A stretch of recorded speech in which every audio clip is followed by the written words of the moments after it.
Can you hear me now?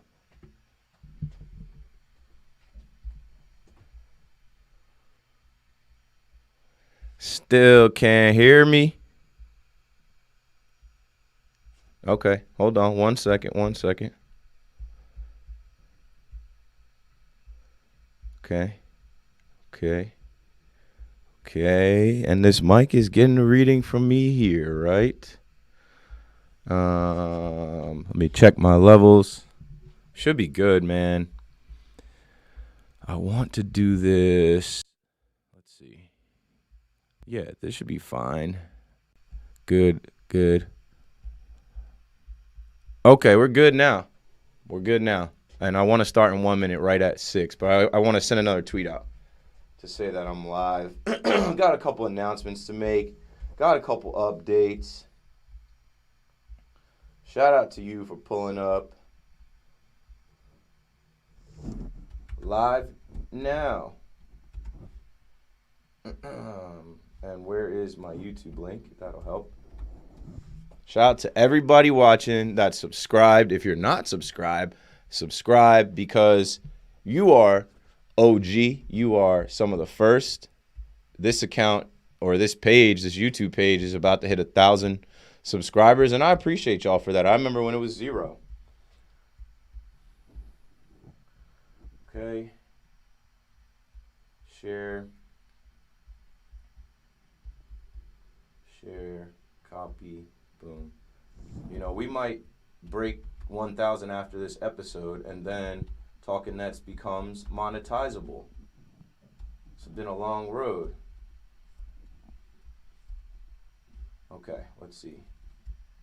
Talkin Nets, episode 142. Nets struggling.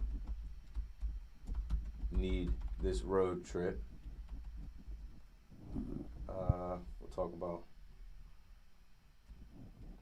Pacers, Bucks, Spurs games. James Harden out tonight.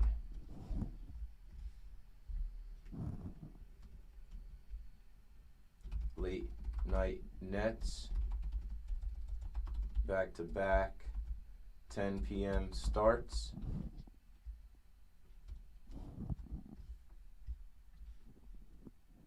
What needs to happen to get back on track? Boom. All right, and we'll get started. Thanks for bearing with me. This is a one-man operation, and it has been for the most part from the beginning, but some information coming soon on that. And let me tweet that out. Tweet. All right, now back to you in the chat. We're going to start this up in 1 minute here now that tweet is out. Got a promo. Got to let people know, yo, I am live. I am alive. And I have some information for the Talkin Nets faithful that we will get into. All right, so let's start it back up from the top. Talkin Nets, episode 142. Nets struggling, need this road trip. Honestly, the Nets have been struggling for 2 weeks. We haven't played a solid game since LA, since the 2 games we played at the new Crypto.com arena. This last 2 weeks has been rough. Obviously, we have gotten guys back from COVID protocols. We had Kyrie come back. We're figuring things out, but in figuring it out, it hasn't looked great. What needs to happen? What needs to change? We'll talk about that. We'll go through the Pacers, Bucks, and Spurs games quickly because, honestly, we went 2-1, felt like we went 1-2, or felt like we almost lost all 3 by the way that we played. Could have. And I've got some important information for you as a listener to Talkin Nets on the future of Talkin Nets and about myself personally. I'm all right. Don't be alarmed. More information on the way. Talkin Nets, episode 142. Let's get it.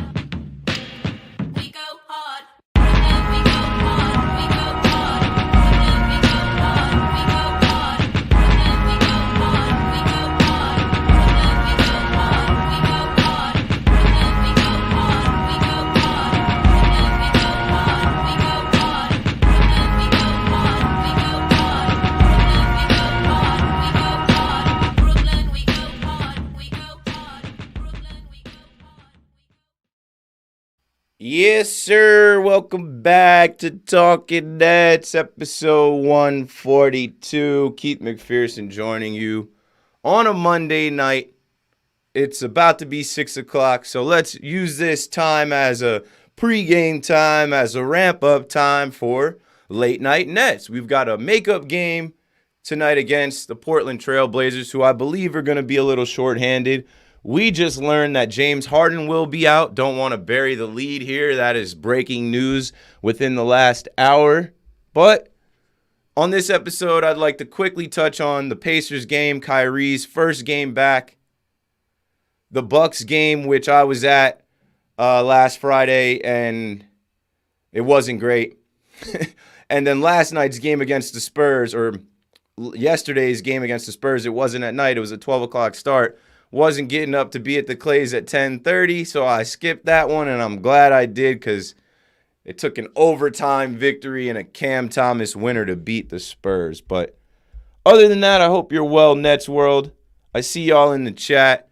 We will get to y'all at the end. I think I only have one voicemail, and I don't even know if it's a voicemail that has to do with the topics at hand.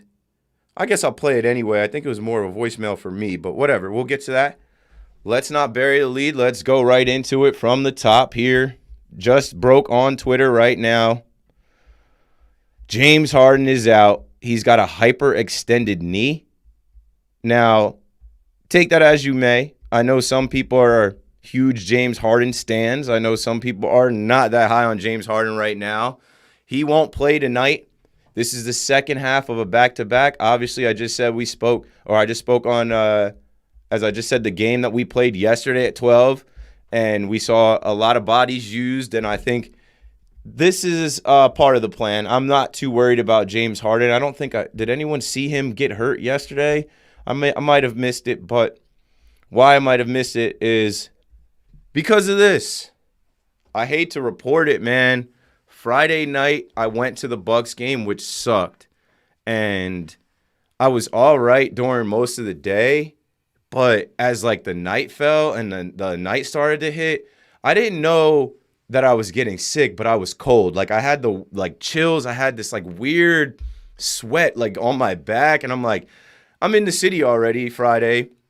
I go to the station. I put my stuff down, and I'm like, all right, I'm going to go to Barclays Center, and I'm going to join Brooklyn Nets Radio, Chris Carino and Tim Capstraw for the pregame hit, and then I'm going to do my halftime hit with the Brooklyn Nets Radio broadcast. Not thinking anything of it, perfectly fine. I get into the arena Friday, and I'm blaming this on the Bucks because I hate the Bucks, and that game sucked, and I think it just played into bringing me down. My mood was down from the start of that game, but I go through my pregame hit on WFAN. I'm fine, but I feel cold. And I'm thinking if you've been to Barclays before, you know how cold the AC is in there all the time. It's just always blasting.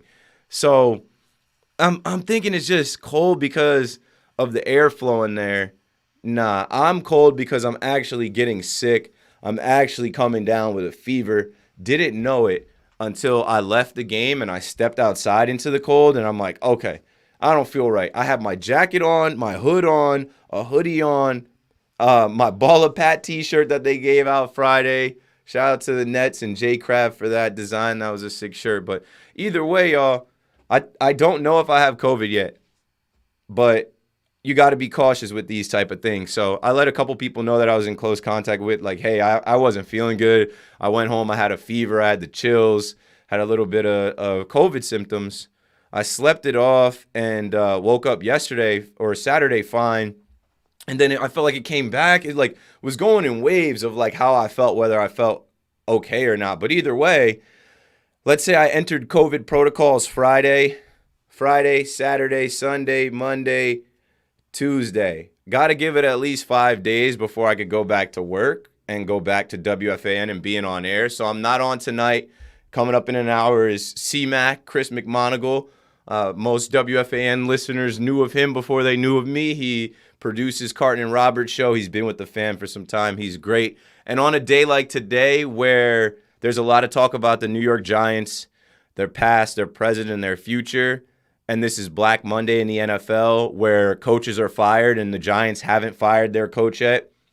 I'm not a Giants fan. I'm a Dallas fan. I openly say that.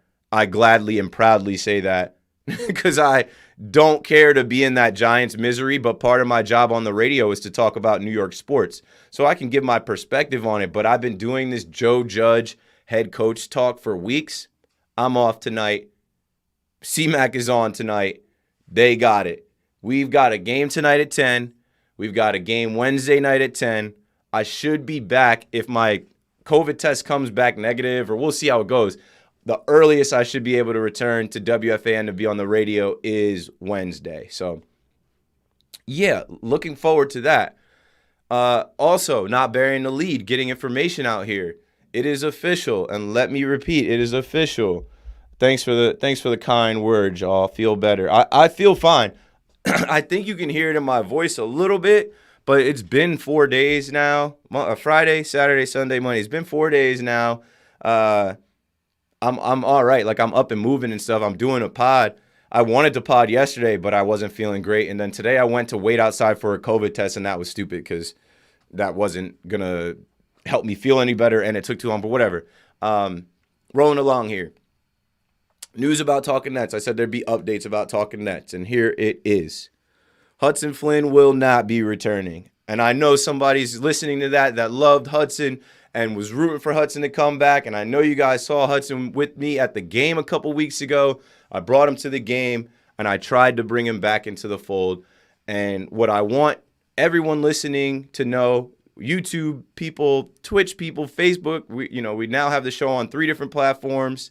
What I want people to listen, that are listening, to know is that I tried, and I've always tried. I tried from the very beginning when I elevated Hudson from intern to co-host of this show, this brand. I tried when John Boy Media decided that Hudson would no longer be a part of this brand. I also tried when I left John Boy Media and I took this brand, and it's been operating under one person, me, doing everything for it to keep it afloat and keep it alive. I tried to have some conversations and bring Hudson back in, but I feel like Hudson, like I told you guys a couple months ago, he was focusing on school. He's got to do that. He might be jaded or whatever, but either way, Hudson is underage. Hudson and I are 13 years apart. What I'm about to do with Talkin Nets is my business. It's like literally mine. Like, I own Talkin Nets. I'm the one on Talkin Nets. I've built Talkin Nets, and Hudson hasn't done anything for Talkin Nets since September-ish, really like last year. So for you guys listening that we're looking forward to Hudson coming back, Hudson is officially out, and that's a permanent decision. It's not my decision. I've made this clear from the jump. John Boy Media decided to part ways with him, and I think that really hurt him. And then when I left John Boy Media and took Talkin Nets with me, I reached back out to have him come back. And he's a young man who still lives at home with his parents, and his parents do weigh in on his decision-making. He's a young man that has his whole life in front of him, so he's got to figure out what he wants to do with college and his career. Being a podcaster or being in sports media might not be what he's looking to do, and I don't think it is. But that's what I'm looking to do. That's what I've been looking to do. I'm a sports fan, if you can't tell from just this room in my house and everything else you've seen from me. I wake up and go to sleep living and breathing in sports and sports media, and I'm blessed to be in sports media, and I'm blessed to have Talkin Nets, which literally wasn't my idea, which literally wasn't something that I planned to make or create, but I just put my energy into it as a Nets fan, and it became this, and we have a branded podcast, YouTube, Instagram, Twitter for Nets fans to come together to talk about the Nets, and I lead the way on the podcast. So now that we've got those things out of the way in the first 10 minutes here, let's get into these games. Once again, James Harden is out. That's breaking news. I am out. I'm in the COVID protocols, and I won't be on WFAN until maybe Wednesday at the earliest. And 3, Hudson is out. He's going to pursue his career and his degree and whatever it is that he's doing, and he's not going to have time for Talkin Nets.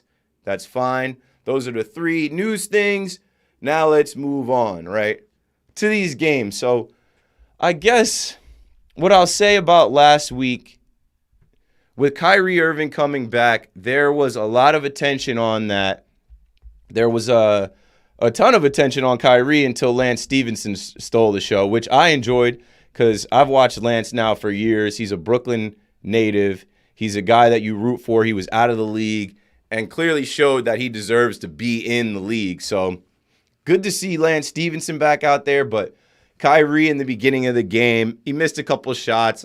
I saw some nerds on Twitter like, yo, Kyrie looking kind of shaky, bro. Yo, to be honest with you, I don't know what's up with Kyrie. And I don't reply to stupid stuff like that because, like, to be honest, I don't know what's wrong with most of y'all. This dude missed 35 games. This dude was literally out of the league for the first half of the season. And then he shows up and he gives us 32 minutes and 22 points. And I don't know what anybody else was watching, but Kyrie looked like Kyrie. Better yet, Kyrie looked like Kobe. If you go to Talkin Nets Twitter, there was a good video put together. I forget the guy that made the video, but we tweeted it out. And the similarities between Kyrie and Kobe are crazy. It was good to see his dad there, and it was good to get the win. That Pacers game could have slipped, and that would have been brutal. It would have been 4 losses in a row.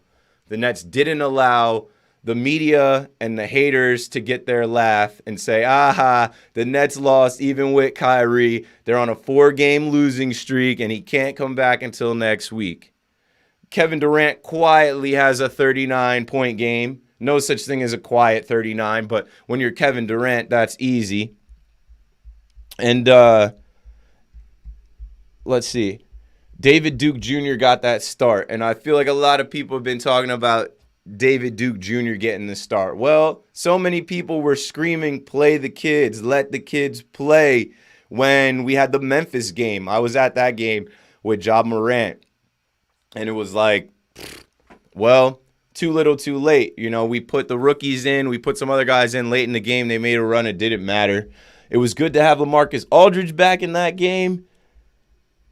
Who else contributed? James Harden took a little bit of a backseat, but that's fine. You get 22 from Kyrie. You get 39 from KD. It was a night for Nets fans to remember forever. KD was excited that his boy was back. We strapped up and locked down. Oh, can't forget DeAndre Bembry talking about the Pacers game. His impact.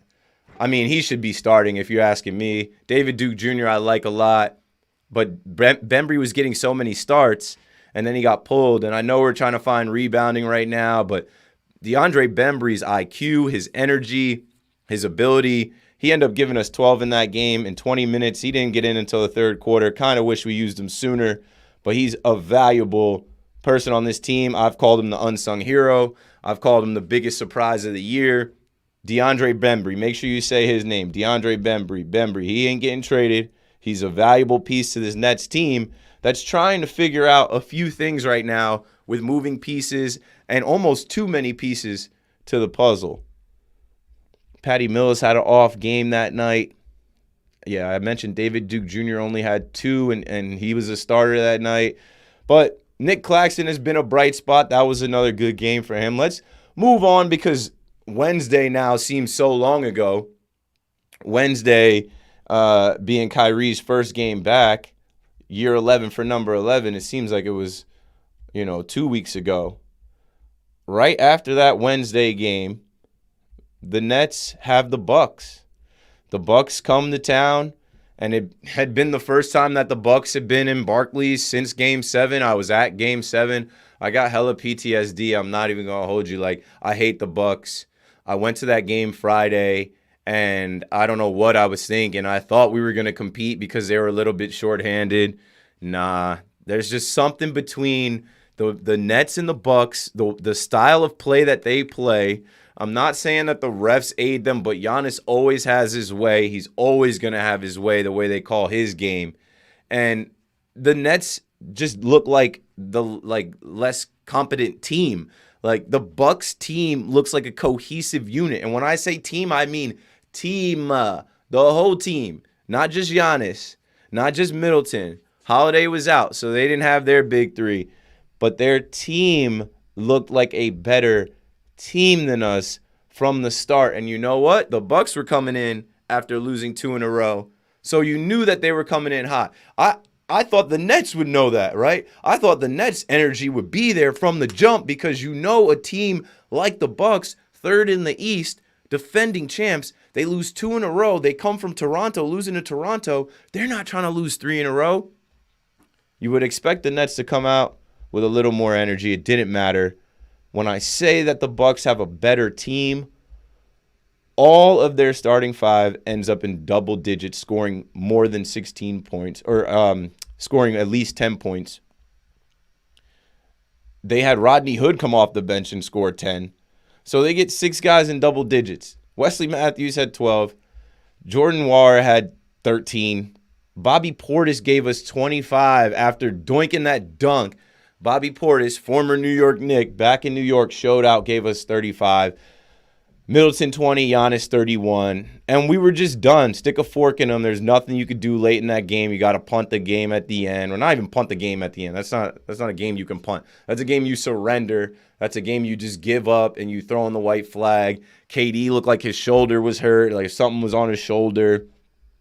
A tough game for us because of all of the feelings from last year with Giannis and the Bucks. Still can't beat them.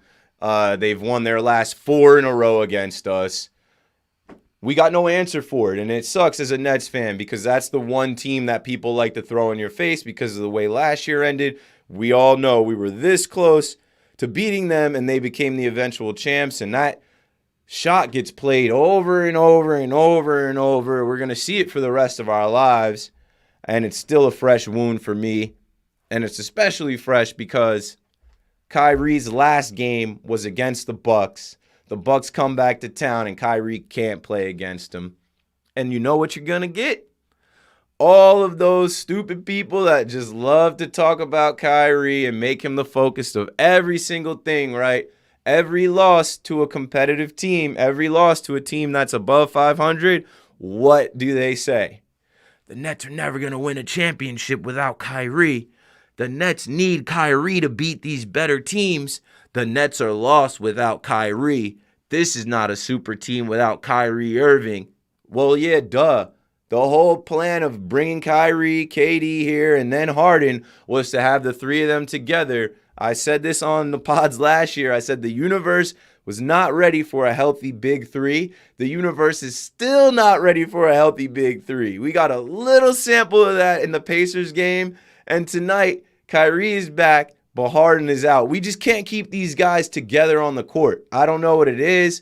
We got to figure something out. I'm honestly just like so tired of the narratives around the Nets, KD being the MVP and being the front runner for MVP. All the conversation goes to us needing Kyrie, and we do need Kyrie. Like I always say, the plan was never to win without Kyrie.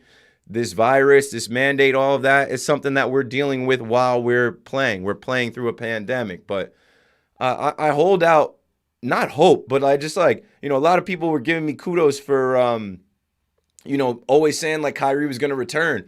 My timeline was a month off. I thought he was going to be back in February. He's back sooner. I just hold out hope that like people realize where we are with this pandemic and that things will change and that like there's no reason to think that Kyrie will be in the same place in April where we are right now. There's so much that can change. In this case, the Nets changed their mind and Kyrie came back. I'm not saying a mandate will change. I'm not saying Kyrie will change his mind. I'm just saying that when it gets time to compete in the playoffs, don't assume that we're going to be in the same situation we're in right now 4 or 5 months from now. It just doesn't make sense to me. Like, things are going to change. Things are going to adapt. I've given a ton of examples about, like, okay, you can have thousands of people in Times Square together on New Year's Eve. COVID is still very much out here. I'll get my test back and find out whether I have COVID right now. But Kyrie can't play in the arena. There's unvaccinated people in the arena. Shit, I might have got COVID from the arena for all I know. All I do is go to work and go to the games. So, where are we at where it's like this guy can't play because of that? So I just want people to look at what's going on the floor with this team because there's a lot of issues that Kyrie doesn't solve. Like, Kyrie doesn't resolve our defense, our rebounding issues. Like, Yeah, he's going to give us a score. He's going to space the floor, him and Joe Harris. And that'll lead to last night's game or yesterday's game. We definitely need all those guys. Or those two guys, and we already have too many guys. I am thinking more and more about this trade deadline. I'm thinking more about in Marks we trust, in Marks we trust, in Marks we trust. So many people rip Steve Nash, and I get it. Second-year coach. He's still figuring some things out with rotations and experiments. And what I want y'all to know is looking at these regular season games when the Nets are still in position to have the 1 seed, we're a game and a half back. The Nets don't value every single game like the fans value every single game. The fans want to go 82-0. It's impossible. I think I told y'all that the road to a championship, it's a roller coaster. The Nets ride roller coasters every year. Last episode I told you, 3-game losing streak. Nets fans, we used to not panic until the losing streak hit 6-7 games. It's going to happen. And the Nets use these games for intel, for data, to collect intel on players, on rotations, on combinations of players, who works well together, who doesn't, what do we want to try and do. And Nash is going to get as much information as he can through these regular season games in hopes of finding the best combination for when we do play these better teams and then when we do get to the playoffs where there's only good teams. So yesterday's game was wild disappointing. For me, I took the Nets and the under in 4 of my NFL parlays, which was stupid. I thought I was going to get a bonus. I thought I was going to be sneaky and sneak an NBA pick into my NFL picks. Wrong. The over-under was set at 232. I think it was 113 at the end of that game. The Nets couldn't get a bucket. I think the Spurs went on an 8-0 run or something. We couldn't get a stop or a bucket. And it was pitiful. Greg Popovich is a good coach. He brought the Spurs in there ready. They were ready to play from the first whistle. And yeah, we competed and whatever. We figured out how to win the game. But damn, man, all that for a Cam Thomas game winner in overtime. We shouldn't have to do that. We can't beat the Spurs in regulation. Come on. You got to be shitting me. I'm watching this game. I got bets and I'm I know we don't play any defense, but damn. We're about to give up this many points again to the Spurs. They have 15 wins. They literally have guys on the court that people had never heard of before. Of course, you're going to know the Lonnie Walker, DeJounte Murray, Jakob Poeltl, you know those guys. But then when they started getting guys off their bench like Jock Landale, what? Devontae Cacok has played for 6 different NBA teams this year. Tyler Johnson revenge game? Not quite. He only had 3 points, but I don't know. That was a deflating Sunday game in the middle of the day. I'm glad I didn't go to the game. I'm glad we won because that would have been bad. But it just shows you where we're at as a team right now. I think these guys got a little too confident. I think they got a little too cocky, and I think you see that especially at home. I don't know why we're a 500 team at home. I don't know why we lose games at home. It's not all of the guys, but it's collectively the entire unit is just not good right now. That game, defensively, let's see. There's just no reason they should be hitting that many threes on us.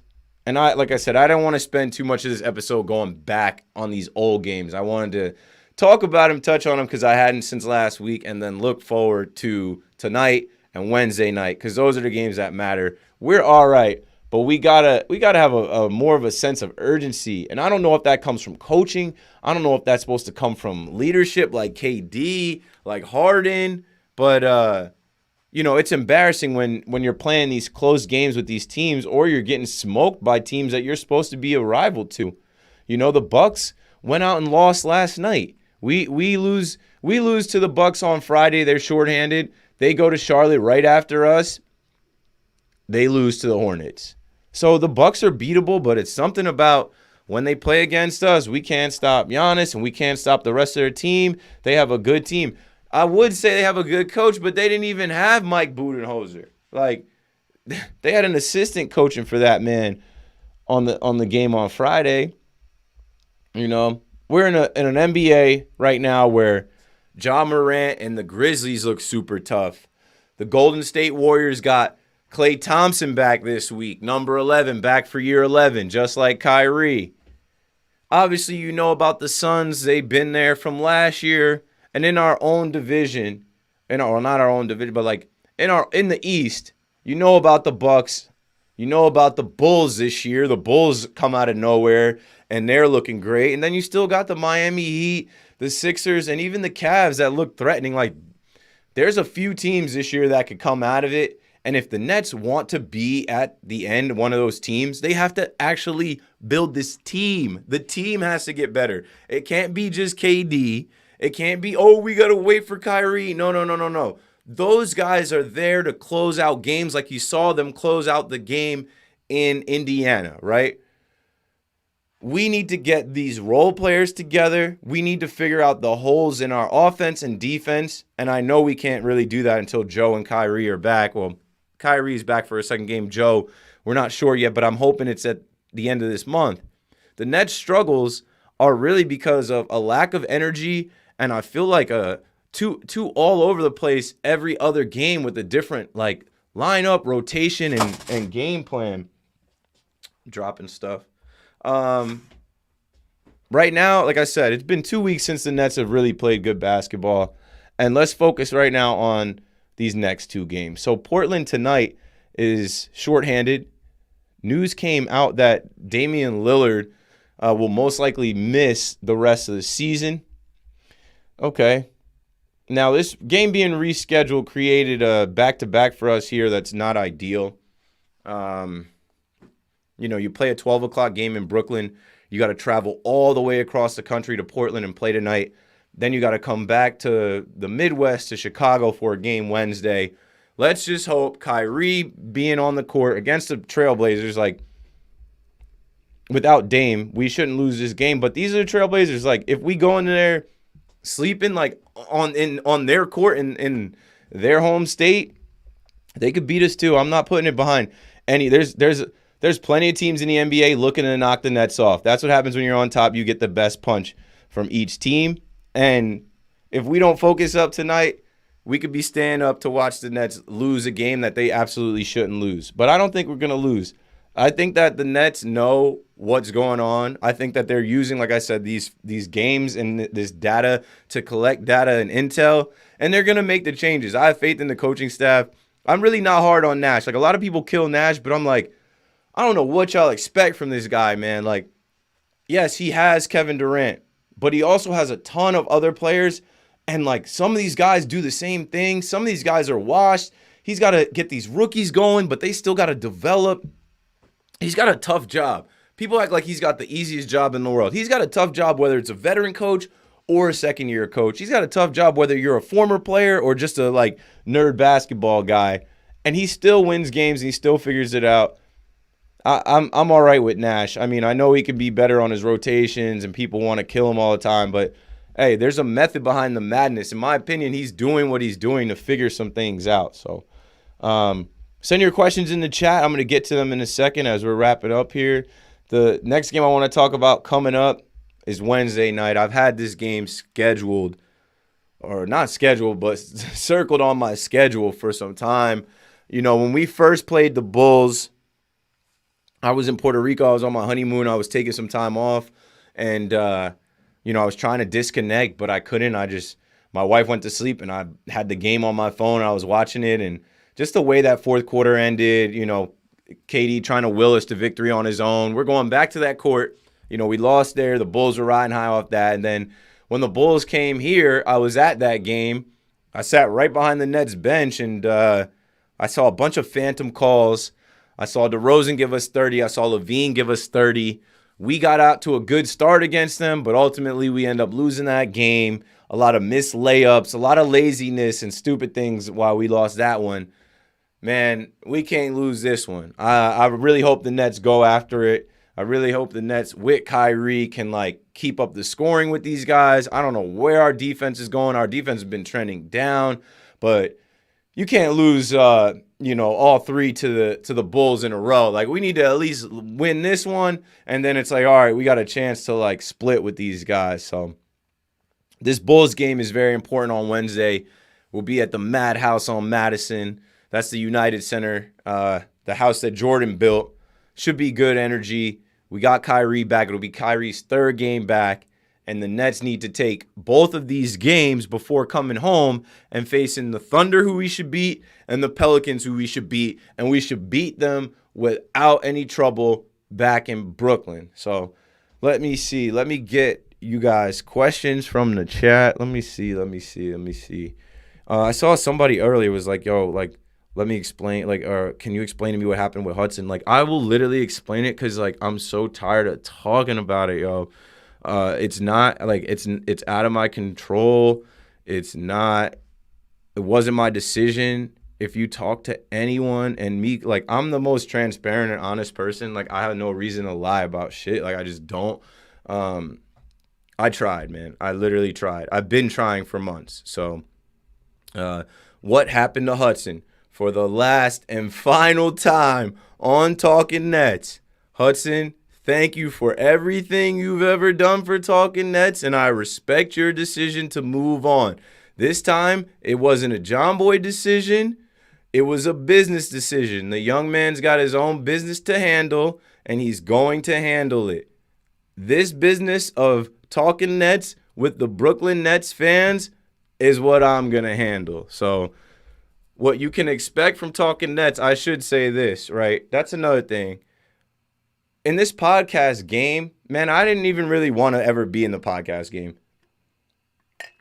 because I just always looked at it from a perspective of like, okay, there's so many people trying to make sports podcasts to make it. There's so many people trying to, like, every day someone's like, okay, I'm going to start a podcast about the Buffalo Bills. And that's great, but like, what is the goal? What are you trying to get to? Are you just trying to be famous, or are you trying to make money? And if you're trying to make money, what if you never make money? Are you just going to do the podcast as a hobby, as fun? It's a ton of work. It's a ton of work to build this podcast, right? I originally was doing this for free. I came into John Boy Media with no job, and the first thing that was presented to me, Talkin Nets. And what did I do from there? In the beginning, Talkin Nets, I was paired with Bobby Skinner, who hosts Talkin Giants. And he was the first hurdle that I had, right? This guy disappeared on the pod. If you go back to the very first episodes, which I don't even think you can anymore, they're deleted, it was me and Bobby Skinner. We were trying to figure it out for us two to be the hosts. And then Bobby disappeared for like a month and told me he wasn't watching any Nets games. And I'm like, how am I supposed to do a Nets pod with someone not watching the games? So then I just started doing them on my own. And then I had Hudson, who was an intern, who was already helping with Twitter, with Instagram, with whatever we needed. And I'm like, listen, bro, I know you can talk basketball. Do an episode with me. That was episode 8.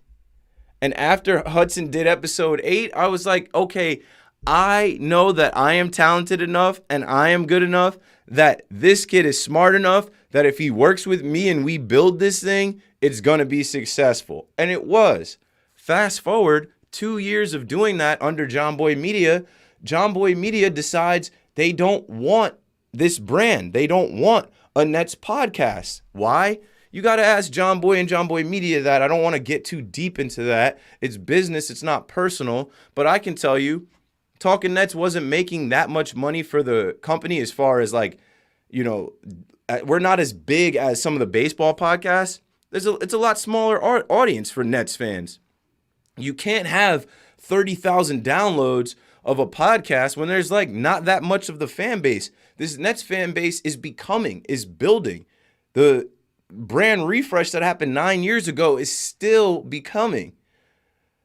We sold a bunch of merch, we sold a bunch of t-shirts, and we did a bunch of big things. But ultimately, a business decision was made that, hey, we don't want to employ Hudson to create Talkin Nets content because Talkin Nets content isn't generating enough income for the company.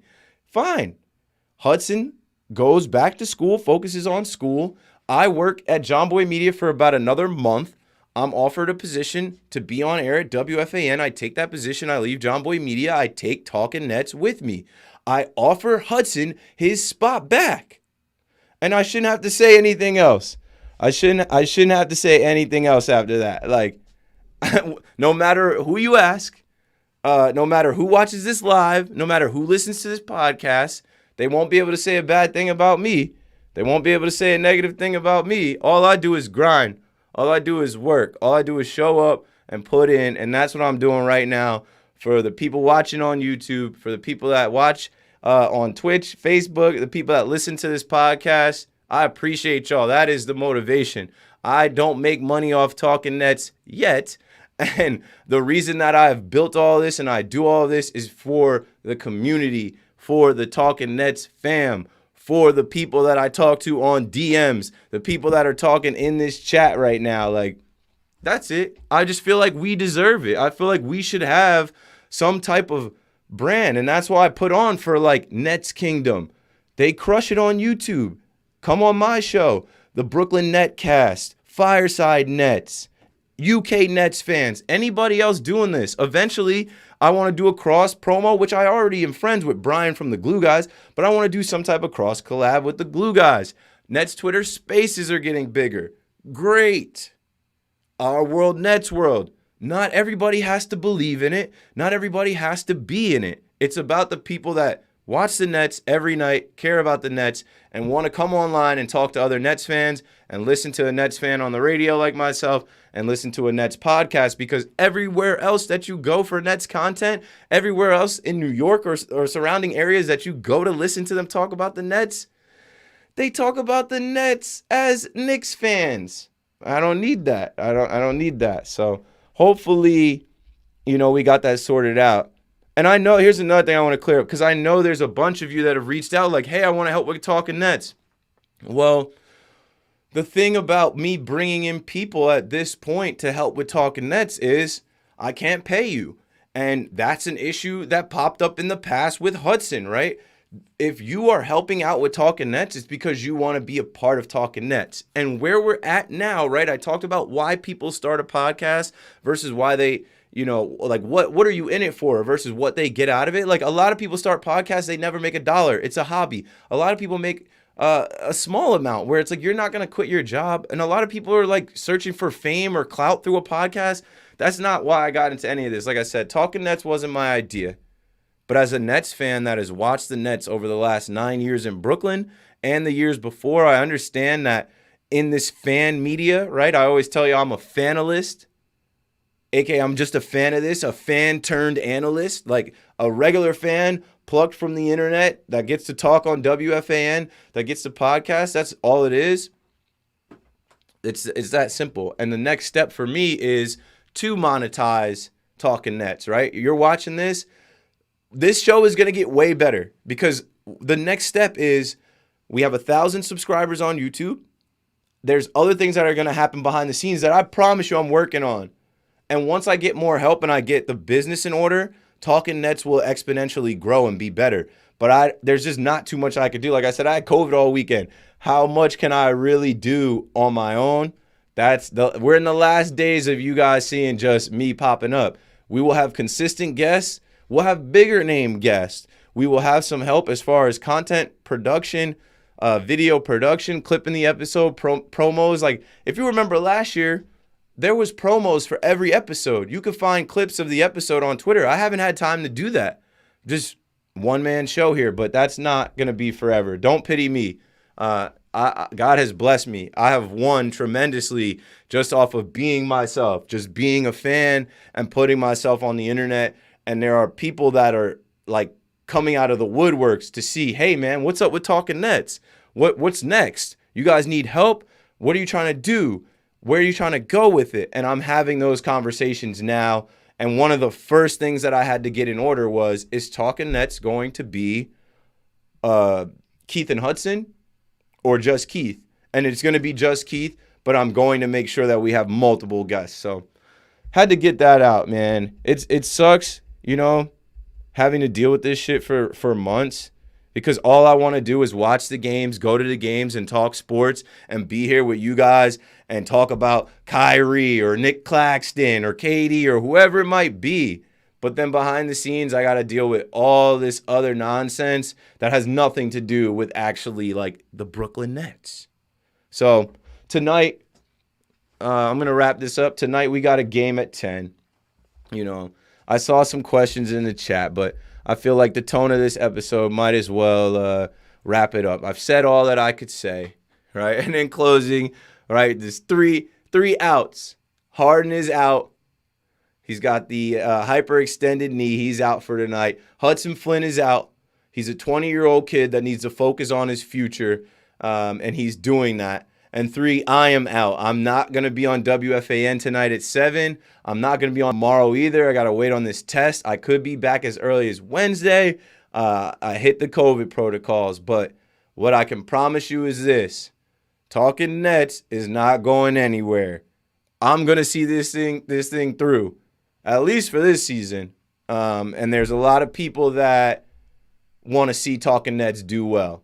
And if I've survived this long doing Talkin Nets, like I said, which was not my idea, which was not, you know, it isn't like I'm fighting for Talkin Nets. Like, this is my brainchild. This is my baby. It is, but it wasn't something that I ever thought about. Honestly, this was John Boy's idea. So it's a blessing, and it's cool that Talkin Nets has existed now for 2019, 2020, 21, and now we're into 2022. The whole reason you started Nets podcast in 2019 is why.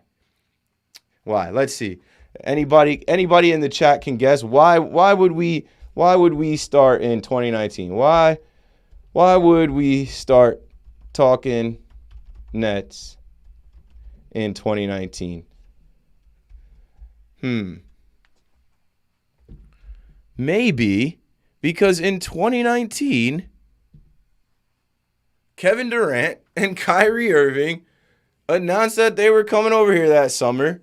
And then we started talking Nets in October as the next season got underway. It's that simple, right? I've been a Nets fan for years, like long before KD and Kyrie's era. And I remember thinking to myself, in the Yankee world, a lot of you listening and following know me from the Yankee world. No, the Yankee world has 100 podcasts for the Yankees. There's a ton of content creators for the Yankees. There's a ton of people that vlog and make videos and live streams and content about baseball and the Yankees. And I was doing that type of stuff too. But as the Nets started to emerge and an opportunity arose for me to join John Boy Media and do Talkin Nets, why wouldn't I take that as a Nets fan? Like, it was a no-brainer. And here we are now. Fast forward 2, almost 3 years. And I'm going to see this thing through, and the Nets are going to see it through. And I'm still on the Nets winning the championship. I'm still planning on going to the parade. I'm still planning on being at the playoffs all the way through to the finals. The Nets just got to figure this shit out. It's a part of the journey. There's going to be bumps in the road. When the championship DVD comes out, there's going to be a chapter, right? They're going to thumb through, and they're going to get to the chapter where 2021 ends and 2022 begins, and the Nets struggle during that time, but they figure some things out, and then they get going the rest of the way. They get Kyrie back full-time. Joe Harris comes back and kills, and we bring a chip back to New York. I think we could do it, y'all. So thanks for watching. Thanks for listening, and thanks for having my back, because I'm not going anywhere. I'll be back on WFAN later this week. And Talkin Nets will get better, and I literally can't wait for you guys to see what Talkin Nets can be when I actually have a team around me, when I actually have support around me, when I actually have people that want to do Talkin Nets. Can't have people that are half in, half out. Can't have a company that's like, not really into you guys, don't really support you, don't think you're going to be anything that great. Everything happens for a reason. I don't take anything personal. It's all business at the end of the day, and business is going just fine for me. All right, that's all I got. Make sure you guys subscribe to the pod, subscribe to the YouTube, leave us 5 stars on the subscriptions on Apple, write a review, all of that. Also, if you want any merch, hey, that's one good thing. The merch is still up on shop.johnboymedia.com. You can order Talkin Nets merch. They'll probably leave it up there for a long time because that money goes to the company. I don't see any of those dollars, but if you want a Talkin Nets hat, hoodie, any of that type of stuff, shop.johnboymedia.com. You can go there. And yeah, just keep supporting the Nets. I'll see you guys online, and I'll see you guys on Nets Twitter Spaces. Oh, and DJ from Nets Twitter. I think he just became a part of Nets Republic, but DJ's been hosting Spaces. DJ will join me on the episode on Thursday, which will look at tonight's game against Portland and Wednesday's game against the Bulls, and we'll get back rolling and doing things. I want us to get back to our winning ways, and I want us to get back to talking Nets. 2 episodes a week, and really I like to do 2 episodes per or an episode per every 2 games, but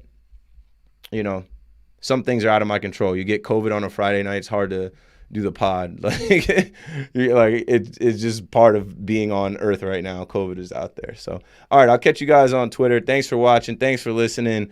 Like this on your way out. Make sure you subscribe if you're not subscribed. Our world, Nets world. Let's go Nets. Let's go Nets. Brooklyn.